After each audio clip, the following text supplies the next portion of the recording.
ரொம்ப ஸ்ட்ரெஸ்ஸா இருக்கு, ஆன்சைட்டியா இருக்கு, படபடன்னு வருது, என் ஹார்ட் பீட்டே நான் ஃபீல் பண்றேன், வயிறு ரொம்ப கேஸ்ட்ரிக்கா இருக்கு, ப்ளோட்டிங்கா இருக்கு, தலை ரொம்ப சுத்துது, தலை வலிக்கிற மாதிரி இருக்கு, கழுத்தெல்லாம் ரொம்ப ஸ்டிஃபா இருக்கு, பாடியில எங்க பார்த்தாலும் பெயினா இருக்கு, மூச்சு வாங்குது, இது மாதிரி தொந்தரவு இருந்துட்டே இருக்கு, உடம்பே என்கிட்ட இல்லாத மாதிரி இருக்கு, இப்படி எல்லாம் ஃபீல் பண்ணீங்கன்னா இது எல்லாத்துக்கும் காரணம் ஒரு நரம்புன்னு சொன்னா நம்புவீங்களா? வாங்க பார்க்கலாம். இந்த நரம்போட பேர் வேகஸ் நர்வ்ங்க. இதுதான் மூளையில இருந்து வர லாங்கஸ்ட் கிரேனியல் நர்வ். இது மூளையில இருக்க பிரெயின் ஸ்டெம்ல இருந்து ஆரம்பிச்சு அப்படியே கழுத்து வழியா டிராவல் ஆகி நெஞ்சு பகுதியில ஹார்ட் லங்ஸ்ல சப்ளை பண்ணிட்டு அப்புறம் அப்டமன்ல ஸ்டொமக் இன்டெஸ்டைன் அப்புறம் மற்ற பார்ட்ஸ்க்குலாம் சப்ளை பண்ணுங்க.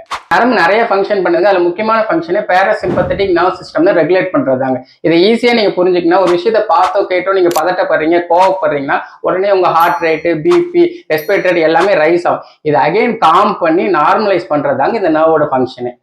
இந்த காலத்துல இந்த பிரச்சனை யாருக்கெல்லாம் வரும்னு பாத்தீங்கன்னா, நெக் மசில் ப்ராப்ளம் இருக்கிறவங்களுக்கு, கண்டினியூஸா சிட்டிங் ஜாப்ல இருக்கவங்களுக்கு, போன் அதிகமா பாக்குறவங்களுக்கு, டூ வீலர் அதிகமா ஓட்டுறவங்களுக்கு, இந்த C1 C2 டிஸ்ஃபங்க்ஷன் இருக்கிறவங்களுக்கு, கரெக்டான டைம்ல தூங்கல, கரெக்டான டைம்ல சாப்பிடல, ரொம்ப கேஸ்ட்ரிக் ஃபுட் ஐட்டம்ஸா சாப்பிட்றவங்களுக்கு தான் பாத்தீங்கன்னா இந்த ப்ராப்ளம் அதிகமா வந்துட்டு இருக்கு. ப்ராப்ளம்ல வர தனித்தனி அறிகுறிகளுக்கு நீங்க தனித்தனியா மெடிசின் எடுத்து எந்த பிரயோஜனமும் இல்லைங்க. இது ஹோல் பாடியா நம்ம அலைன் பண்றது மூலியமா தான் இந்த நர்வ் ப்ராப்பரா ஃபங்க்ஷன் பண்ண வைக்க முடியும். ஆஸ்டியோபதியில கிரேனியோசர்கிள் தெரப்பி மூலியாவும், கைரோபிராக்டிக்ல C1 C2 அலைன்மெண்ட் பண்றது மூலியமா தான் இந்த ஹோல் பாடியை நம்ம அலைன் பண்ணி சரி பண்ண முடியும். இந்த நர்வ் காம் பண்றதுக்கு சில செல்ஃப் ரிலீஸ் ட்ரீட்மெண்ட் இருக்கு. இதை நம்ம அடுத்த பதிவுல பார்க்கலாம். நன்றி.